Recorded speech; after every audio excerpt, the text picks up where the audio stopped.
Merci, bienvenue dans votre chaîne préférée BTV Sénégal. amaat mbégte ñëwaat dalal beneen kilifa ci seen émission bi nga xam ne moom mooy Tribune Politique tey maa ngi ba Niakoulrab ñoo seet si monsieur que je respecte beaucoup par rapport à ses réalisations, par rapport à tout ce qu'il a vécu. ku ma jox cër la man aussi tamit vraiment ma delloo ko muy monsieur Maodo Kassé tey moom laa seet si ñu war a aborder ci ay sujets yu variants et vous allez découvrir l'homme en personne et aussi tamit avec tout ce qu'il a fait au niveau de Jaxaay Niakoulrab donc tey moom laa seet si ñu war a aborder ay sujets bienvenue Tribune Politique. C'est bon. Déjà dama koy jox mu nuyoo donc comme ça ñu aborder ci ay sujets d'actualité bu leen fàttali ne tey président génn parce que le conseil constitutionnel a confirmé que le président Macky Sall a gagné les élections yi nga xam ne moom lañ jógee le 24 février bii nii déjà këram lañ ko doon seetaane derrière moi vous avez vu la télé donc foofu lañ ko doon xoolee dama koy jox mu nuyoo très rapidement comme ça ñu mën a dugg ci waxtaan bi doyen nuyu naa la. waaw monsieur Ndiaye maa ngi la koy delloo. Je pense que Awadis bi moom. c'est un nom universel. waaw boo xam ne bii daal. bi ma koy déggee dama defoon ni. c'est pas un Sénégalais. C'est un surnom mais je peux dire que c'est un nom universel. Bon moi que je salue au passage. Bon moi on dirait un réggaman quoi. Voilà. Bon moi je suis africain quoi. Je suis africain bien vrai que je suis sénégalais mais je suis aussi africain. Voilà tey ma ñëw fekk si la sa kër donc am mbégte trop ñëw nga dalal ma. Voilà maa la raw. J'y reviens sur le nom Awadis. Parce qu'à distance on aurait cru qu'on a en face un Niak ou bien un Américain. Mais Dieu merci que physiquement vu, je vois que tu es sénégalais bon teint. Effectivement. Tu s'appelles, ton nom c'est Ndiaye. Oui. Bon moi aussi man maa ngi tudd El Hadji Maodo Kassé. Seydi Hadji Malick mooy sama turandoo. Mais avant élection yi et jusqu'à présent dama amoon beneen surnom Dabakh. Bien que Dabakh. Seydi Hadji Malick mooy waajuram. Dabakh bi nag li mu signifié moo tax. ñu ooyee ma ko. Et j'accepte volontairement. mooy bienfaiseur bi nga nekk. waaw sant yàlla. damay jéem rek. naturellement je suis comme ça. su ma joxul sax damay feebar. waaw ça moom yàlla seede na loolu. alhamdulilah bon ni ma ko waxee rek El Hadji Malick Kassé man maa ngi juddoo Niakoulrab fii. le 16 mars 57. J'ai 60 ans et 63e année bi. maa ngi koy atteindre le 16 mars. prochain ou bien si mois bi. incha allah. di ñaan wér di ko ñaanal ñëpp nag. dëkk fii nag fi laa juddoo fi laa def cours élémentaire. secondaire à Rufisque. Et je pense que j'ai fait une carrière riche sur le plan scolaire. Pour avoir été très brillant. Au niveau pas élémentaire mais au niveau secondaire. J'étais comme sama force. C'était les sciences. Les maths et les physiques. J'avais toujours un peu moins de 20. Ça te voit. Voilà. Je vois que ne yow scientifique nga quoi. Voilà. Bon ma lay ñoo nekk doon ci salle bi doon seetaan proclamation bi nga xam ne définitive mooy confirmation bi conseil constitutionnel def. bañ ci jógee aussi tamit seetaanandoo man ak yow président de la république mu adressé des messages à la nation. waaw kooku moom très vite dinaa si ñëw. mais je veux faire une identification complète. vis-à-vis de moi-même. ah doyu ba léegi. waaw non damay xam nga su ma leen a jàng naa rek niveau scolaire. laaj xam naa di nga ma ko laaj yi mais dama bëgg def un raccourci. dama ne man fii laa juddoo fii laa yoroo. fii laa defee cycle élémentaire. Rufisque laa defee secondaire. Et au-delà je faisais des cours du soir en capacité en droit. Donc pour faire un raccourci je suis capacitaire en droit. J'ai une licence en gestion des entreprises au niveau du CESAC. 2007. J'ai une maîtrise en audit contrôle de gestion. Ma spécialité c'est le contrôle de gestion. Mais j'étais bon spécialisé bi ma am tey. te mën ko vulgariser. mooy le code des marchés publics. Passation des marchés publics. Et ce qui manque au Sénégal quand même. Waaw quand même. Contrôle de gestion financière. Ouais, absolument. D'ailleurs c'était mon cas, j'étais le rapporteur de la commission au niveau des marchés de la poste. J'ai fait 40 ans pour avoir fait les chèques postaux, la direction générale. J'ai fini par être l'assistant numéro 1 du directeur actuel, Siredia. J'ai décroché depuis le 16 mars 2017. Mais je suis plus qu'en activité. Parce que dama nekk ci benn ONG. Vraiment Dieu merci. alhamdulilah Dieu merci. bon on m'a fait signe que sa cap bi bien vrai que bëgg nga Macky Sall trop mais dafa xaw a nëbb sa kanam bi tuuti quoi. Voilà. Et maintenant, je dis que je suis toujours en activité. Avant de venir à la politique, j'ai intégré une ONG 15 jours après ma retraite. Et Dieu merci. Je voyage souvent et je m'apprête à voyager encore. Mon anniversaire me trouvera le 16 mars. Non, avant de partir, il faut qu'on le fasse ici quand même. Non, du moment parce que obligation de qui là. Service de m'ont obligé. Non, je comprends. Je serai aux États-Unis. Inch'Allah le 14 mars, je me fais. Il faut la célébrer. Inch'Allah. Si là il tago, ça c'est ma famille. Il y a ça, je vais voyager. Nous y qui ici qui bi. Donc, est-ce que vous pour nous, des doigts de pour les États-Unis, donc j'espère que c'est dans le cadre des Nations Unies. Nous sommes invités avec mon ONG Rapide, Réseau Rapide, au devant duquel il y a Madame Soukaina Touré, moi présidente nationale, et au plan de la diaspora aussi. D'accord. Donc, fenêtre de voilà. Donc voilà, wax naa ko sànq ñoo seetaanandoo yu xew tey. Quelle analyse faites-vous par rapport à tout ça? waaw foofu dama ne. ku feebaroon da ngay jóg. parce que 58%. sa micro tamit bu jógoon tuuti. waaw 58,26%. ku ko am si élection. vraiment kontaan te mënu ko passé. ku feebaroon war nga wér. ku demoon àllaaxira dañ doon ñaaw njort si yow. war nañ mën a wax ne àllaaxira nga yeewoo àjjana nga yeewoo. donc suñu président suñu candidat Macky Sall. comme je disais il est parmi les plus jeunes. présidents de l'Afrique de l'Ouest. yàlla mayat ko deuxième mandat. ah man day defe naa suñu ma mayoon rek am naa benn kii sax bu ma defoon. benn tableau. boo xam ne bii dama ne tout Niakorop derrière El Hadji Kassé pour gagner au premier tour au soir du 24 février. te yàlla may nañu lu def loolu. et auparavant def naa ñëw nga sama benn meeting. def naa que le 21 passé à Niakorop ça a fait le plein.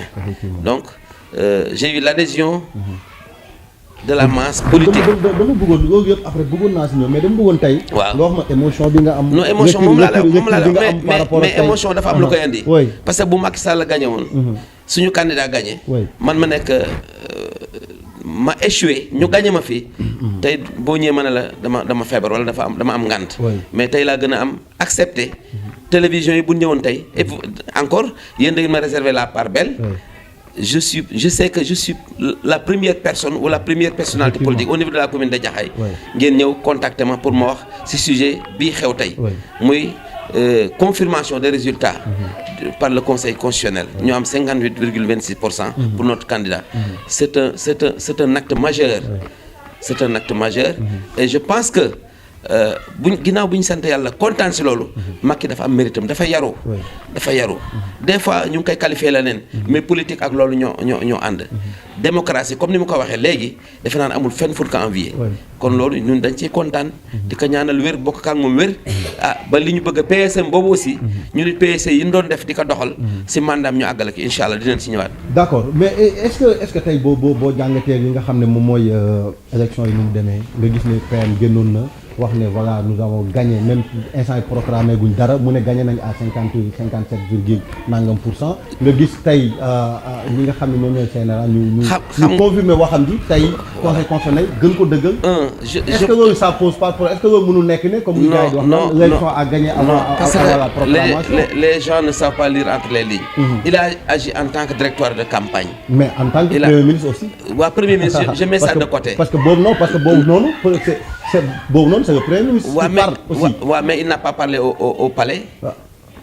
Il a parlé au niveau. Mais tu vas d'accord avec moi que tant que defoo pas son service fi nga nekkoon yaa fa nekk ba tey. Non, il a agi en tant que directeur de campagne. may naa la ko ok waaw ba pare permanence ba la ko waxee ko au palais.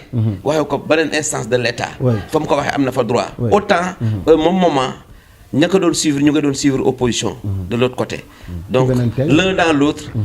tout lépp mën nañ ko accepter. mais bu ñu gisee ne premier ministre. sa casquette de premier ministre daf ko teg de côté. sol mbubu campagne am te boobu am na si droit wax ko en tant que personne civile. vraiment moi j'accepte je ne condamne pas au contraire. mais gisoo ne affaire dafa xaw a paradoxal parce que déjà moom lu mu wax teggiwuñ ci dara pratiquement parce que 57 la wax ñii wax. 58,27 à quoi servent les nouvelles technologies. les réseaux sociaux. bu jëkko ndegam fas moo daan joxe information léegi ñuy wax téléphone léegi ñuy waxaat informatique. mais yow yaa ngi doon am information yi pourquoi vous n'êtes pas sorti pour joxe tendance yi pourquoi moom. non man à mon niveau au fur et à mesure parce que man maa nekkoon mandataire au niveau du centre de Niakorap. oui non comme da nga ma wax autant ni ma amee résultat. dama ko doon joxe au niveau du département et à part du département aussi le directoire bi dañu doon am ay résultats am nañu bon droit en tant que parti politique en tant que candidat à la présidentielle au soir et au fur et à mesure que résultat yi di tombé ñu joxe ko am na si droit je ne condamne pas au contraire voilà d'accord BTV Sénégal maa ngi ñàkk rob ak El Hadj Maodo Kassé sama doyen sama bon tey suñu ñëwaatee ci scrutin bi nu mu déroulement bi depuis commencement bi ba jour élection yi on a vu quand même que y a des couacs y a des manquements yu bëri yoo xam ne jot na ci am ba tey soo gisee kii di Idrissa Seck lu tax deful recours et tout parce que nee na depuis le début moom mu ngi wax ne manquement yi mu ngi am te bu defee recours tamit ça sera absolument rien du tout. Bon, quand ça devait être une peine perdue, ce n'était pas la peine. Parce que si on conseil constitutionnel, on a fait invalider jusqu'à 50%, qui nous aurait amené au deuxième tour. Donc, et le format, le meilleur format, c'était de se conformer à la loi, faire un recours. C'était la chose la plus naturelle au monde. Malheureusement, ils ne l'ont pas fait, on le leur concède. Normalement, on a un problème. Mais man gisuma ci benn problème. Voilà. mais di nga d'accord ak ñoom quand même. si lan si suñu waxee ne procédure bi baaxul. non mënuma d'accord ak ñoom suñu waxee ne élection yi c'était gagné à l'avance. waaw mais c'est retourné contre eux. parce que bu fekkoon nañu def recours. même bu fekkoon dañu confirmer wala ñu infirmer les résultats. ils auraient plein droit de critiquer mais ils n'ont pas droit à la parole. mais yow d'accord yow kontaan nga ci Macky Sall 57 virgule bu mu am nii ci élection yow daa kontaan nga ci. Malgré que tout ce que vous dites que Macky Sall a bien travaillé, PSE, nangam. Mais à l'unanimité, nous avons 64 à 66% ont participé. Donc, à part de ça, nous avons 58%. Mais c'est parce que nous avons confiance sur nos politiques, autant pour l'opposition que le parti au pouvoir. Oui, mais vous êtes d'accord avec moi que le Sénégal, il y a beaucoup de manquements quand même. Mais manquements, les manquements. Je sais. Mais je pense que Macky, on disait qu'on avait un programme de 2014 à 2018 pour le PSE. Ça a été réalisé à 90%. Un budget, on ne peut pas l'épuiser. Non, moi je suis un contrôle de gestion, je suis un financier. Je sais, mais je sais ce que c'est qu'un budget, le niveau de réalisation d'un projet ou bien de projet. Je sais que ça a été réalisé à plus de 80%. On ne peut pas dans le temps court réaliser 100%. Sinon, on peut aller même au-delà d'un budget prévisionnel. Un budget, ce n'est qu'une prévision. Si vous avez un rapport de crédit ou le remaniement, c'est parce que peut-être les ambitions dañu dépasser réalisation dañu dépasser ambition yi. Donc ambition yooyu moo tax continuité am yàlla may ñun deuxième mandat. PSE 1 demoon na PSE 2 ñëw na. bu ñun ñëpp nag ku ne am nga sa PSE local dañ si ñëw incha allah. kon bu fekkee ne dañ def rupture ñuy wax ne peut-être PSE bi ñuy wax nii ñun ñu ci gisee suñu bopp mooy dañuy jàpp suñuy nit di tëj dañuy jàpp suñuy responsable yu tëj dañuy jàpp ñi nga xam ne bëggoon nañ porte bokk ci élection yi bëgguñu ñu bokk ñu jàpp leen tëj. voilà donc yooyu est-ce que loolu noonu tamit su fekkee ne da ngay def sa bilan PSE mën nga ko si boole quand même. La loi elle est universelle. On ne peut pas être au-delà de la loi. Il faut être en dessous de cette... Non, dama ne démocratie am na mais c'est une démocratie bi tamit il faut ñu vérifier que c'est pas ku mu neex la neex def. loolu moom mënuñu ko accepter. Mais non je sais mais monsieur Kassé faut pas oublier que ci li ngay wax nii mun naa la si indi ay firnde yoo xam ne c'est palpable tuumaal nañ fi ay nit ay 94 milliards tuumaal nañ fi ay nit yoo xam ne nee na kilo ñebe da ko doon jëndee je sais pas combien et pourtant ba léegi nii gisaguñ si suuf woote te gis nañ fi Khalifa Sall ñu ne dafa def caisse d'avance ñu woo ko Karim Wade ñu exilé ko et cetera et beaucoup de gens yoo xam ne. un état ne sait que marcher comme ça. parce que waaw état noonu lay doxee. noonu lay doxee non dama ne état waxuma noonu la ñuy doxee jàpp di protéger ñi. mais dama ne état noonu lay doxee dafa am na xam ne boo fa tollee. ñu nar a yàq sa crédibilité à l'image internationale et même au niveau national.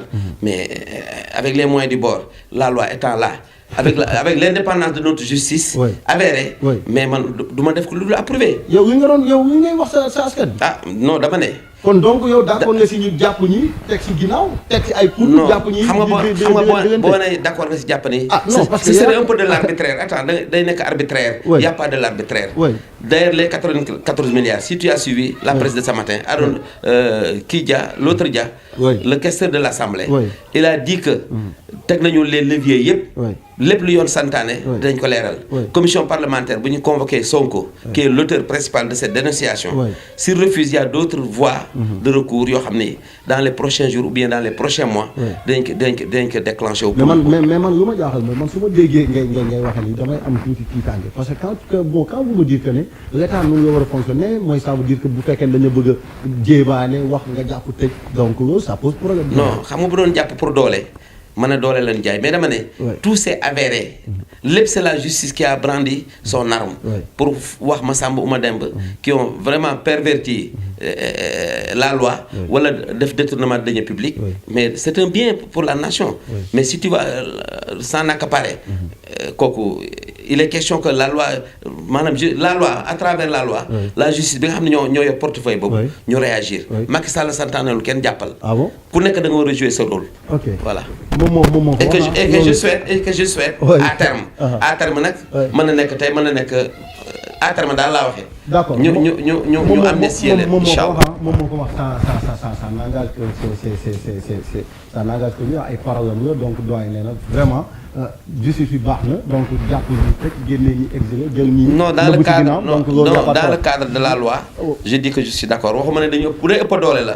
c'est anormal mais dama ne lépp c'est dans les règles de l'art. voilà. d'accord phase 2 PSE yan perspective moom nga jàpp ne peut-être ci seen phase 2 bi di ngeen ko andi. non je pense que je prends l'axe Dakar Touba. wala Thiès Touba. Ila Touba. mais on en a autant besoin. bëgg nañu ay Ila yu bari. non mais Ila Touba loolu. non dama la bëgg wax rek Ila yu bari. xam nañu ñun da ngay doy toi aussi. bu ma ñëw di ma ay Ila Touba ay nangam. terre bi aussi. bëgg nañu mu dem ba dans les 5 ans. ñu dem ba Kidira et tant d'autres. mooy terre bi ngeen jëndee 700 milliards yi wala. absolument absolument même si c'est plus. ça a été une chose utile. c'est salutaire. c'est dans le cadre du développement. selon vous. c'est dans le cadre du développement. Je pense qu'il y a beaucoup de secteurs yoo xam ne tey mën nañ xam nga ñu ngi doon ay bons impayés mais le ministre en charge de ce secteur a dit que kan mu am bon impayé na ko indi. la pêche vous avez vu ce qu'on a réalisé à Bargny à Sendou et tant d'autres. fu nekk réalisé nañ fa ay projets. ñu ngeen déroger te joxoon seen indemnisation quoi. man de j'ai vu le contraire ou bien j'ai entendu le contraire. le responsable. ou bien celui qui porte la voix des déguerpis. moom moo ne jox nañ leen terrain yu am valeur. j'ai oublié le nom mais il l'a dit de vive voix à travers la presse. parler. donc foofu nga yam. loolu moom moo nekk seen axe 2. Ila Touba non je dis que j'ai pris l'exemple de dire que d'autres axes. comme quoi d'autres axes mën nañ ko kii. c'est-à-dire maintenant le programme. xam nga programme nga am ak yéen. voilà c'est-à-dire man mënoo leen teg sama loxo loo xam ne dañ naan dafa c'est palpable quand on vous demande ça et vous me parlez de beneen affaire donc man ça pose. bon reproche bi ñu defoon ça demande un rectificatif. mooy l'emploi des jeunes. je ne dis pas qu'on a failli mais y avait trop de projets. yoo xam ne mënuñu ko woon a bañ a réaliser. si le jeune yi si la bokk. mais quinquennat bi c'est le quinquennat des jeunes. kooku si PSE bi la bokk. voilà. sur le social non président moo ko wax. je ne fais que confirmer ce qu'il a dit. d'accord voilà donc. il y a le PUDC il y a la bourse familiale. déjà réalisée. étant loolu ci phase 1 bi la nekkoon de. waaw dama ne je veux dire. vous avez promis. non je dis que mu ngi mel ni ma ne la. un budget boo ko épuisé. crédit yi jeex. nga amaat yeneen allocation ba mën a defaat. mooy moom laa bëgg a tuddee PSE 2. le budget on va le renflouer. yow li nga doon campagne wax ji li nga may wax nii. dama ne li nga doon convaincre waa Jaxaay pour ñu waa Niakhare pour ñu voter président Macky Sall. en dehors de l'acte social. maanaam bi président par le biais de Mbaye Ndiaye le ministre d'État. ñëw Jaxaay joxe logement yi. acte social la. mais dama ne loolu rek doyoon na. pour tey ñu gagné. mais man dama am sama PSE spécial man sama campagne bopp laa doon demee. non c'est-à-dire dañ nekkoon ci campagne. pour falaat président Macky Sall. waaw mais je veux savoir yow li ngay wax nii. doye moom nga doon jàkkaaroo askan bi di leen wax ne waaw yéen président bi jox na leen bourse sécurité familiale nangam. mais ça a été un phénomène. addina bépp moom lañ doon campagne mais dama ne Jaxaay dafa am particularité. mooy logement sociaux yi leen may. clé amee waaw c'est récent dafa daje campagne bi. waaw bien que ça a été un acte social. mais dafa coïncider une campagne présidentielle. donc sotti si ak def ci la dafa daje c'est une coïncidence. mais revendication c'était depuis quand. waaw mais dama ne yàlla def na foofu la li ñuy wax la croisée des chemins. acte social bu ñu posé la. yàlla def élection présidentielle ñëw Mbaye Ndiaye bañ na ko ba ne. politique taxu ko jóg. mais par reconnaissance rendre la monnaie. rendre à César ce qui appartient à César. d'accord voilà. d'accord léegi man dama bëggoon comme ça hormis sax logement yi et tout nga tegal ma sa loxo fii Jaxaay ñàkk rob où sont les réalisations que le président a fait man fii laa jaar ba may ñëw sa kër j'ai absolument rien vu lan moo war a mun a pousser Maodo Kassé à ce que mu taxaw dem ci nit nga leen ne voté leen président parce que def na nii def na parce que pour man quand vous dites ñii di ñu voté président Macky Sall ça veut tout simplement di ñoom dañu war a gis seen bopp par rapport ak seen i activité wala par rapport ak seen dëkk bi ñu nekk mais man au niveau de Jaxaay ñàkk rob gisuma fi dara loo xam ne nekkul président Wade moo ko fi defoon. je pense que je prends à témoin toute l'assistance. ñi ma wër ak ñi ne sama gannaaw. defe naa ni Niakoulrab. 100 maisons carrées amu fi woon. mais amatul espace libre. tout est occupé par les nouvelles habitations. maa ngi ñëw le réseau de la SDE. de la SDE et la SONES. c'est palpable. autrement dit. boo génnee tey foo xool fi ba Tivaouane Peulh. yaa amatul espace. tout est électrifié. te déjà kooku. thème de campagne rek la woon dañ ko bàyyi woon sax de côté. parce que ñun suñu relation ak nit ñi. la ñu usé pour ñu wateel Macky Sall. on a mis de côté l'installation électrique boo xam ne Sénégal def na ko fépp. ñëpp xale yaa ngi toog ak mag ñi toog di ma déglu. Niakoulrab tout son entourage. environnement bi yëpp dañ ko électrifié. te boobu si programme bi lañ ko defee. mais doyen nit ko am xaalisam ñëw jënd këram. waaw. nga koy capitaliser di ko politiquer. c'est-à-dire. mais yaa ngi non parce que vous me dites que ne. nit ñi dañoo occupé fii ba xaw ma la gros. je veux dire amul ay tool la woon. waaw wala espace libre mu pâturage moo fi ne woon. waaw sàmm bi. waaw jaan yi di màtt nit ñi. waaw amatul jaan. waaw amatul jaan. léegi jaan yi lampay ñëw tiim fa jaan yi nekkoon. jaan yi mooy nit ñi léegi nit ñi ñoo def fa jaan yi président moo dàq jaan yi. bien sûr. d'accord non xam naa yéen a ngi rey quoi parce que di ngeen ne vraiment doyen lu muy wax nii moom nga engagé quoi. ah man la engagé et chaque fois ma nekk devant des médias. je dis que damay jël Niakoulrab à témoin. man du ma wax lu may inventé. si Niakoulrab boobu noonu sax la ñu ñëwaat on a vu que y a beaucoup de tiraillements beaucoup de querelles fii au niveau de Jaxaay Niakoulrab ci responsable yi et tout lan mooy seen problème. non il faut être précis. y a beaucoup non. yow déjà yow maire jubóo leen. non xam nga jubóo leen c'est trop dire. waaw c'était une instruction. de notre camp de notre candidat. moo ne ànd leen.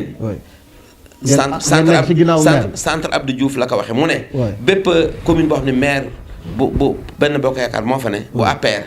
ànd leen nag moom mu nekk plénipotentiaire bi. fekk na ñun avant le maire. constatant qu'il y a une impasse politique. terrain bi c'était inoccupé. si la ñu créé lu ñuy wax cure. Diène Ndiaye jiite ko man ak Maodo Mbengue ak Kéba Ba am na sax ñu si bàyyi ak Boubacar Traoré. mais terewul bu doon ñaari nit wala ñetti nit on a réussi. je peux dire qu'à 60%. wala 70%. ñun structure boobu ñu créé. avant que le maire ne soit nommé plénipotentiaire. ñun ñoo ko doon dox. ba yàlla sutura nañu bokkoon naa ci. et je reste actif. si loolu ma doon def. ba mu nekkee plénipotentiaire ngeen bañ ko. non mënuñu ko bañ déggoo li ma la wax. moom ngeen àndal campagne. waaw campagne bi ne wax nga ma léegi ne non campagne bi c'est bon gré mal gré pourquoi. danaa la c'était une directive. de notre directoire de campagne. ñoo joxoon instruction ne ku jubboo ànd leen boo leen jubboo si la dàq boo leen jubboo ànd leen. léegi nag bu ñu jubboowuñu woon parce que man ànduma woon ak moom parce que j'ai fait benn meeting fii. non jubboowuñu woon parce que. gestion monologue bi am si commune bi. moo tax ñu bari. du man rek de. y a man y a Birama Niang y a Boubacar Traoré y a Diène Ndiaye et tant d'autres et même les maires qui le côtoient. du moins les conseils yi koy côtoyer. am na ñoo xam ne peut-être rus nañ ko wax yenn mais nous qui avons osé moi j'ai déclaré la démission du conseil municipal le 6 octobre passé dama fi amoon benn meeting bu rëy. te def ma meeting immigration. wala importé mu ay. dafa am ñuy def loolu. ah mais politique noonu la ma. maire moo koy def quoi. non je dis non je parle dans la généralité. waaw je sais mais je vous demande. dama ne Niakoulrab rek ñoo feesal sama terrain football bi. maire bi day kii quoi day indi ñeneen suy def sorte. non je ne parle pas du maire le maire est trop petit pour ça je parle d'une généralité dama ne. am ba politique de am ba tey. muy fii ak feneen politique de remplissage lañu def politique gu Ndiaga Ndiaye. mais doyen est-ce que xam nga ne man su ma la déggee day mel ni da nga xeeb maire bi quoi. non mënuma ko xeeb. mais on n'a pas le même niveau. mënuma ko xeeb mais suñu niveau c'est incomparable. bokkuñu. mais c'est votre maire quand même. Ouais, mais c'est le destin. C'est votre maire. C'est le destin. Même c'est une erreur. Même c'est une erreur de notre part de l'avoir mis sur la chaise. Ouais, bien sûr. dafa am lu mu demee woon ñu accepté ko. Mais un an après le regret est partout. Même ceux qui ne sont pas conseillers municipaux. Ils nous ont indexé en disant que vous ne valez rien. Et moi je faisais partie de ceux qui sont du lot à accepter que ça ne va pas. Et que je me suis démarqué. man am naa benn information bu ma leen di wax quoi yéen ñi may seetaan gis ngeen doyen lu muy wax nii ça veut tout simplement dire que maire bi moom moo détient monopole Jaxaay Ñàkkurab. Toutes les populations. C'est tout à fait le cas. Tout le monde est avec le maire. Non. Et beneen bi stop aussi tamit. les moyens yi nga xam ne moom moo divisé parce que moyens dafa ñëw maire bi moom moo ko joxoon mu gérer ko. Non je te damay andiwaat deux situations wala deux hypothèses dama ne la. bi avant législative di am. d'ailleurs ñu ngi tirer conséquences yi bi législative yi amee. On était en deçà du gap prévu si pourcentage. léegi nag ñu ne lii buñ ko toppee kii baa ngi ñëw référendum baa ngi ñëw. kii bi ngi ñëw présidentiel suñ ko defulee. boo léegi on portera le tort. Moi je faisais partie de ceux qui disaient à Diène Ndiaye tu as été nommé par décret. Tu as vraiment nga mouiller le maillot. On sera ensemble. Sur le terrain politique pour que bu ëllëgee ñu relever les défis tey moo am donc boo ne maire moo détenu le monopole non les moyens aussi le plein potentiel moo ko amoon ak lépp li si am duñ ko dévoiler fii moi-même j'ai été victime en tant que mandataire xam naa lu si am xam naa lu si am waaw bon dañoo jox sa xaalis de campagne nga téye ko def sa poche yaa ci ñi nga nekk et tout maire bi dénoncé leen loolu moo si am non loolu moo si am c'est le contraire c'est quoi c'est le contraire c'est le maire qui a mangé l'argent. Non, je n'ose pas le dire comme ça. Parce que patriote là, citoyen là, concitoyen là comme man. Mais je dis. Mais ça, non, je veux dire. Moi, j'ai toujours mis avec les moyens du bord. Man, personnellement, El Hadji Kassé. Je suis un homme social. Je suis un acteur de développement. Moi, voilà. Comment dirais-je centre non kuy dolli du séddoo centre de vote bu ne jox nañ la sa quota man dama si dolli centre bu ne 30 000 muy 210 000 Diène Ndiaye dolli centre de vote bu nekk 100 000 muy 700 000 kon defe naa ni man séntuma fonds yoo xam ne état mosuma jox xaalis. D'accord xam naa man sama ñàkk laay doxale bëgguma ko wax direct mais non nee naa xam nga su ma defoon yow entre Camille à huis clos damay nëbbatu mais dama ñël ñi pour ñu nekk témoin li may wax bu dul dëgg xam nañu man dama dolli si moyen campagne yi suñu directeur de campagne nangu naa nga am droit de réserve boobu ci maire non droit de réserve je veux dire la muy joxe na ko ña koy critiquer ne joxewul dama ne c'est avéré yow bokkoo si non si laa bokk dama ne na mu waroon demee demeewu ko ba tax na ñun même su joxewoon à 100% dinaa si dolliwaat 10%. Ok voilà. D'accord. Mais il y a des manquements. Voilà, avérés même. D'accord, on me fait signe que l'émission tire à sa fin mais balaa muy jeex d'abord nga may ma tuuti ay minutes rek ñu ñëw ci moom l'homme social bien vrai qu'on a beaucoup parlé et tout mais vraiment c'est un monsieur qu'on respecte beaucoup fii ak feneen et vu lu muy def et tout donc tey waxoon nga ko yow da nga am sa PSE bopp lan mooy sa programme bi nga xam ne moom nga nekk déroulé fii ci commune bu Jaxaay Ñàkkurab bi. Voilà dañ ne mbay seyoom man fi laa dëkk fi laa juddoo booba sax doonuma conseil municipal man 2009 laa doonoon conseil municipal au niveau de Sangalkam avec l'ancienne commune rurale boo xam ne Omar Gueye moo ko jiite woon mais avant que je ne sois conseiller 78 laa commencé liggéey dama ne Ñàkkurab yëpp xam nañu lampe yi bu daan fay man maa daan jël sama xaalis taal lampi dëkk bi yëpp bi si des ndox Mbay Sàmb mu ngi dund sama grand frère la mook Abdou Aziz Diallo laa daan jox portefeuille boobu ñu topp dëkk bi sillonné ko man maa daan fay 15 600 xaw ma 15 500 94% dëkk bi ñi fi am branchement ndox maa leen ko def yaa ngi dégg bi si des may liggéey poste dañ ne fooy liggéey da nga fa war a tekki jariñ sa gox bi ñu defee suñu conseil municipal bi passé 2014 la Khady Diop ciblé ma ak Jules Sambou ne El Hadji Kassé tu travailles à la poste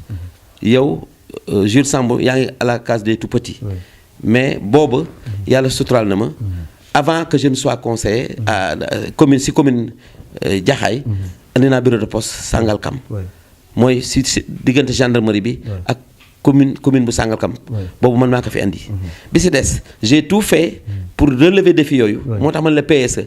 j'ai fait une demande de 6 bornes fontaines. dont les 6 sont fonctionnelles. jox naa ko ay nit. dans le cadre social. bis d'assite je me suis déployé à la poste. xëy na da ngeen ma bett sax da kon damay génn documents yi. sinon c'est confidentiel mais mën naa leen ko wax. au vif que ne on a un budget de 35 millions. ba lépp génn na. ba appel d'offre bi dina génn. incha allah bokk na sama campagne commune bi di ñëw incha allah voilà. fa nga doon bëgg a voilà pour les ambitions. Maodo Kassé prétendant maire. oui bien sûr. devenir maire de Jaxaay. yaa ngi ciy liggéey. ñu ngi ciy liggéey. Et puis en toute collégialité. ak nos collaborateurs. man je collabore sincèrement. ak ku mel ni Diène Ndiaye. dans le cadre du CUR. lépp dañ ko toog waxtaanee. moom ministre sax laa ko ñaanal. waaw d'accord voilà. bon Diène directeur maa lay nuyu de passage. suñu waay la on partage tout ensemble. suma xarit nga suma lépp tey maa ngi sa kër xarit et tout quoi. bon l'émission tire à sa fin. bu fekkee ne am na loo xam ne waroon naa ko laaj ma fàtte ko fekk na bëggoon ko wax et tout donc voilà occasion nga. waaw léegi daal dama ne man retraité wu ma. maa ngi nekk si benn ONG bu ñuy wax Rapide. réseau d'assistance aux investissements de développement économique et social. boo xam ne Soukayna Touré moo ko jiite. au plan national et international. depuis ma retraite j'ai voyagé presque bii di ñëw mooy nekk 12e fois. ma jël avion génn. maa ngi jariñ sama dëkk. am nañu benn projet d'installation d'une usine. le 6 octobre moom lañ doon def pose première pierre bi. de 60 millions. pour fabrique de glace 8 tonnes jour. bis de site bureau de poste comme ni ma la ko waxee. fexe naa ba am nañu bureau de poste devant la police. ku bëgg a mën naa la wax ñu wax la endroit bi ñu koy defee. devant la police. en toute sécurité. xale yi tamit dama taxaw ñu jàppale ma. gis naa ne vote sanction am na. Idi am na Sonko am na. mais vote sanction am na. ma bëgg ñu xool sur le rétroviseur. xam ñi jariñ seen askan. te man defe naa bokk naa si. moo tax ma woo Cheikh Ndaw di sama administratif. mu encadré ma ak sama njaboot. Seydina si la mu ngi fi. bi si loolu it créé naa benn plateforme. boo xam ne bi ñu ni tribune la boo xam ni. de partage de formation et d'information. maa ngi leen di nuyu di gërëm ñëpp di nuyu sama mbokk yi. jóge ba ñàggal. samay doomi maam. samay doomi impaañ samay chéri. mais nax nañ ma ba jël yeneen ba ñeneen jël leen. mais maa ngi ak seen mag muy Anta Mbaye Thiam di sama soxna. asalaam di gërëm ñëpp nag di gërëm Madeleine Ndiaye. di gërëm Bourignan. bàyyiwuma kenn. d'accord di gërëm ñëpp. ñoom ki ne dir Demba Seck. le ministre de l'intérieur maa ngi koy gërëm bu jaxaay. voilà. merci beaucoup vraiment. ak Aram Mbaye aussi Aram Mbaye. c'est l'Amazone moo may mobiliser c'est la plus grande mobilisatrice. de la commune de Jaxaay. d'accord di gërëm sama chef de protocole. Mame Malick Daba. d'accord merci beaucoup vraiment doyen maa ngi lay remercier bu baax a baax à chaque fois suñu gisante man ak yow nii lay demee il est un homme de parole d'homme de vérité et tout donc que j'estime vraiment waxoon naa ko sànq donc ku ñu war a suivre et ku dëkk bi war a bàyyi xel parce que xam-xam bi nekk ci moom ak dayo bi ak vraiment bëgg réew bi nga xam ne moo nekk ci moom donc maa ngi ko ci félicité bu baax di ko remercier aussi tamit ci dalal bi nga xam ne dalal nañu ko fii ci këram Niakou Rab di remercier ñëpp ñi nga xam ne ñoom doon seetaan donc j'étais avec Sadam Houssène moom moo nekk ci cadrage bi en même temps moo nekkaat ci montage bi donc awa di la BTV jàmm ak jàmm beneen yoon ñu doy keneen ci tribune politique merci beaucoup